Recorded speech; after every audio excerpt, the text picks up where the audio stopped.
मदीने से 28 रजब को रवाना होने वाला सादात का काफिला करबला पहुंच गया। नवासे रसूल इमाम हुसैन अलैहिस्सलाम चाहते थे कि जिस ज़मीन पर उनका क़याम हो वो उनकी मिल्कियत हो। आप अपनी जाए शहादत के लिए कबीला बनी असद से 60,000 दरहम के एवज़ अर्ज़ नैनवा खरीदी दुश्मनों में घुर गए। नवासे रसूल सल्लल्लाहु अलैहि वसल्लम ने इसी दिन अपने दरीना दोस्त हज़रत हबीब इब्न मुज़ाहिर को ख़त लिख कर करबला पहुँचने का कह दिया।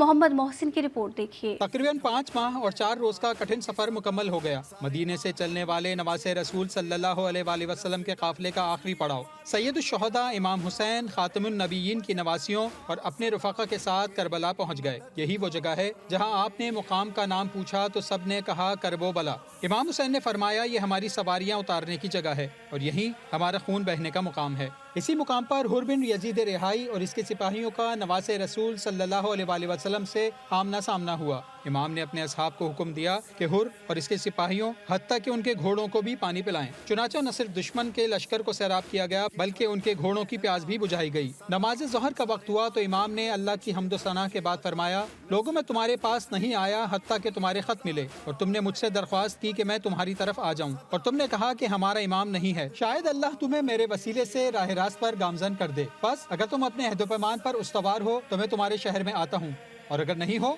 तो मैं वापस चला जाता हूँ। हुर और उसके सिपाही खामोश रहे और फिर इमाम हुसैन की इमामत में नमाज पढ़ी। नमाज असर के बाद इमाम ने फरमाया, ए लोगो खुदा से डरो, हक को अहले हक के लिए करार दोगे तो खुदाबंद मुताल की खुशनुदी का सबब फराहम करोगे। हम अहले बैत मोहम्मद सल्लल्लाहु अलैहि वसल्लम मनसब खिलाफत और तुम्हारी विलायत व इमामत के कहीं ज्यादा हकदार हैं। अगर तुम हमारा हक तस्लीम नहीं करते हो और तुम्हारी राय तुम्हारे खतों में लिखे हुए मजमून से हम आहंग नहीं तो मैं यहीं से वापस चला जाता हूँ। हुर ने कहा, मुझे इन खतूत का कोई इल्म नहीं और हम खतूत लिखने वालों में से नहीं। हमें हुक्म है कि आपका सामना करते ही आपको इब्ने ज़ियाद के पास ले जाएं। 2 मुहर्रम ही को इमाम हुसैन ने कबीले बनी असद के सरकर्दा अफराद को बुलाया और 60,000 दिरहम के एवज जमीन खरीदी। शहादत इमाम हुसैन की वजह से इसी करबला को अब करबलाए मौअल्ला कहा जाता है।